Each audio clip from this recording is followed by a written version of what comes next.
Hello everybody, this is Mark Duong with Fluid Fusion Designs. Well, it's been 1 year since I started painting RC car bodies. But first and foremost, I want to give a shout out to Marshall, Smiley, and Dylan, who have been super helpful in my success. This video here today is to give people a general idea of the process that I go through. A lot of prep work goes into this before I actually start painting, and therefore this video is broken into 4 different stages. The first stage is the liquid masking stage. The second is the actual design. Then the third stage is cutting the liquid mask. And then finally, the painting process. So without further ado, let's go into the design process and what I do. For the masking part, there is a lot of painters out there that would use tape to mask up their RC car bodies. But for ease of use, I prefer liquid masks, and the bottle that I use is from Proline. With this Proline liquid mask, it takes 3 layers of liquid mask before you can actually start the design process. Each layer would take 2 hours for it to dry, and I use a 2-inch brush to apply each layer. There are people who actually uses like a airbrush to apply each of the layers, but I think using an airbrush, you would then need to actually have to clean those airbrushes after each time you use it. Whereas with a brush, I would just need to rinse off the liquid mask and I'll be done. So with that being said, let's go into the stage 2 process, which is design. The paint scheme is usually something that I would come up with myself. For example, what you see on the computer screen right here, or I am replicating a paint scheme that was done by a different painter. The design process is where I feel separates a good painter from a great painter, and this is the reasons why. A great painted body should have very nice and clean edges. So when you look at the edges on this, they look very sharp and clean, and I achieve this by using a clear piece of Lexan, just a scrap piece of Lexan, and using the straight edge of it, I would lay it up against the body. And using the Sharpie, I would make my straight edge. And I repeat this process throughout the entire body, ensuring that the edges are straight and clean. Another important part is to ensure that the design you have on one side of the body is symmetrical to the other side of the body. And the way that I do this is that I look down on the body, just using this top part of the cab, for example. I would see that the point of this design is right there, and I would eyeball it and make sure to ensure that this other part of the design that I draw matches. So I would mark these points here, here. Looking at this part of the design, I see that the point of this design goes here, so I would kind of hold my thumb there, and then I would eyeball it, and here is the point where I need to draw the design to make sure that it's symmetrical. So this point over here and this point over here. Same with right here. So here I see a point of the design right where my right thumb is, and then I would eyeball it and make a reference point with my left thumb and ensure that when I draw these straight edges, these straight lines, it meets those reference points. So that helps ensure that I get the design symmetrical on both sides. Another tip would be, as I'm drawing this blank side of the body, I can kind of peek through and see where the original design is on the other side, right? And I would reference these points and angles and replicate them onto this side of the body that I'm drawing.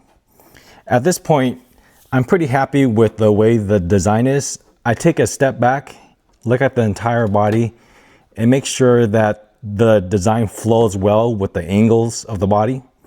If there's any part that I'm unhappy with, I just basically use a little bit of Ropan alcohol onto a microfiber cloth. I'll just wipe it clean, and then I'll just redraw the line.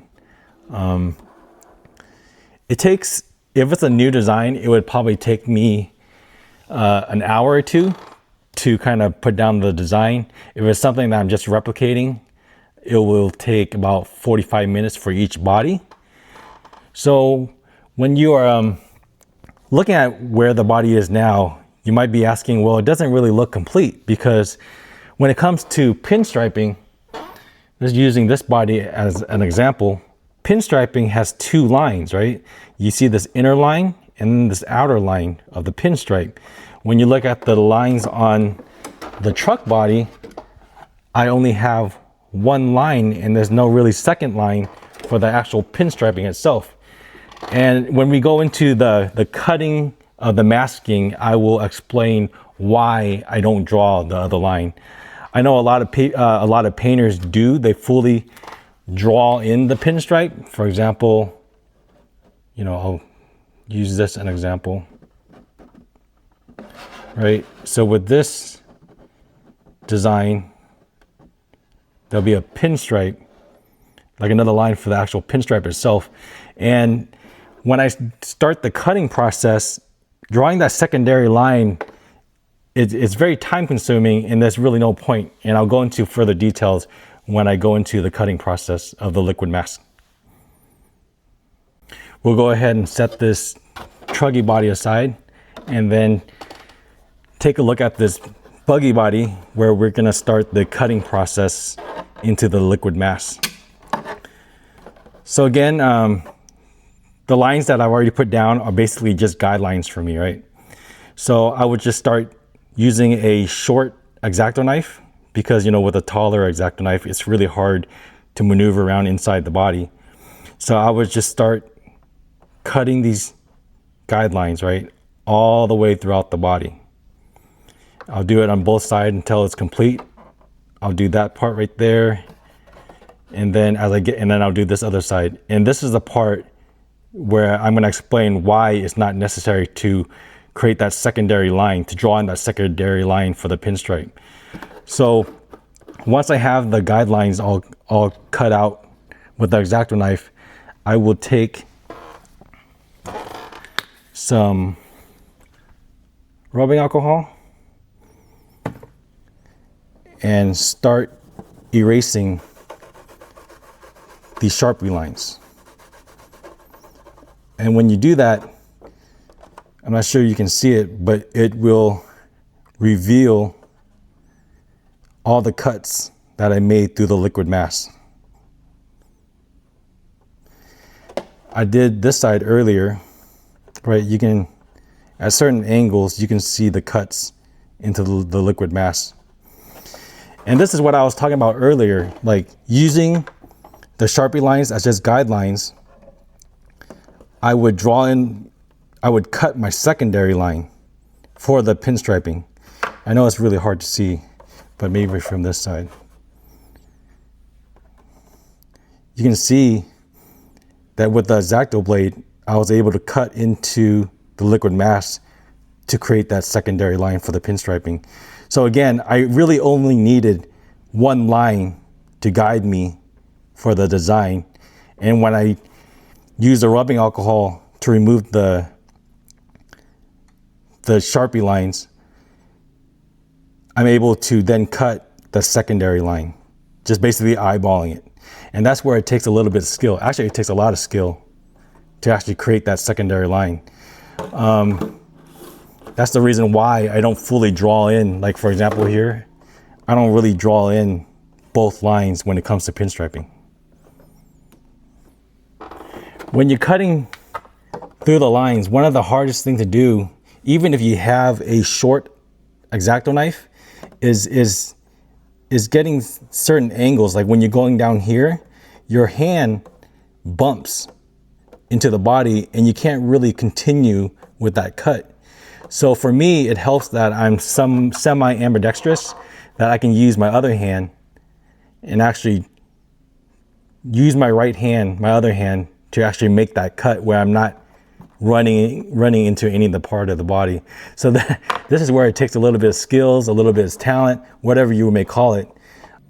So as you can see, a lot of time goes into prepping an RC body before I even lay down a single layer of paint, right? So when I first started 12 months ago, it would take me 10 to 12 hours pretty much all day to complete one RC body. I made a lot of mistakes. I've asked a lot of questions to a lot of the painters that I knew.